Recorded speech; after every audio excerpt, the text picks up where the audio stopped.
अंग्रेजी की एक बहुत पुरानी कहावत है, before saying anything think twice.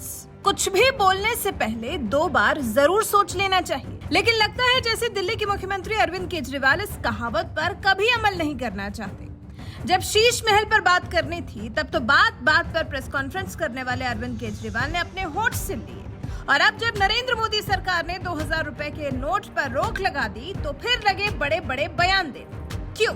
क्या ये केजरीवाल के भ्रष्टाचार परवार है? क्या उनके ये काले कारोबार पर चोट है? क्या केजरीवाल बौखला गए हैं? अरे बोलना था तो अपने शीश महल पर क्यों नहीं बोले? आगे आकर खुद को बेकसूर क्यों नहीं बताया? ऑपरेशन शीश महल पर सफाई क्यों नहीं पेश की? तब कुछ बोले नहीं, लेकिन अब जब नरेंद्र मोदी सरकार ने 2000 के नोट बंद कर दिए हैं तो केजरीवाल बौखलाए बौखलाए से घूम रहे हैं, जैसे सबसे ज्यादा नुकसान उन्हीं को हुआ हो। सीएम केजरीवाल ने ट्वीट किया है, लिखा है, पहले बोले 2000 का नोट लाने से भ्रष्टाचार बंद होगा, अब बोल रहे हैं 2000 का नोट बंद करने से भ्रष्टाचार खत्म होगा। इसीलिए हम कहते हैं कि पीएम पढ़ा लिखा होना चाहिए। एक अनपढ़ पीएम को कोई कुछ भी बोल जाता है, उसे समझ आता नहीं, भुगतना जनता को पड़ता है। यहाँ केजरीवाल साहब ये बताएं कि आप तो पढ़े लिखे हैं, पिछले दिनों आप पर जो आरोप लगे हैं वो आपको समझ आए या नहीं? पिछले दिनों जो आपने जनता की मेहनत की कमाई से अपना शीश महल खड़ा किया, उसको लेकर आप पर तो अनगिनत इल्जाम लगे, उससे आपकी तथा कथित अंतरात्मा जागी या नहीं? क्या इसका कोई जवाब है आपके पास? शायद नहीं। उस बारे में कुछ नहीं बोलेंगे केजरीवाल, क्योंकि उससे तो अपनी सफेद शर्ट काली होती है ना। उस पर भारत के तथाकथित सबसे ईमानदार केजरीवाल छाती नहीं पीटेंगे। लेकिन हाँ, भ्रष्टाचार खत्म करने की दिशा में एक कदम आगे बढ़ाते हुए केंद्र सरकार ने कोई फैसला ले लिया तो इसके लिए दोषारोपण शुरू कर दिया। ये केजरीवाल थोड़ा समझ से परे है, क्या आपको समझ में आ रहे हैं? वहीं इस लिस्ट में सिर्फ केजरीवाल ही नहीं है, बल्कि कांग्रेस भी है जो छटपटा रही है। कांग्रेस नेता पी चिदम्बरम ने ट्वीट किया, लिखा, सरकार या आरबीआई ने 2000 के नोटों को वापस ले लिया है और नोट बदलने के लिए 30 सितंबर तक का समय दिया है।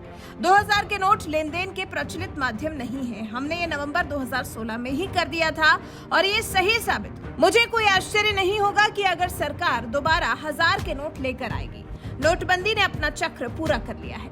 वहीं जयराम रमेश ने ट्वीट किया, लिखा, पहले एक्शन लो फिर सोचो, फास्ट। 8 नवंबर 2016 को एक विनाशकारी तुगलकी फरमान के बाद 2000 रुपए के नोट धूमधाम से लाए गए थे। अब इसे वापस लिया जा रहा है।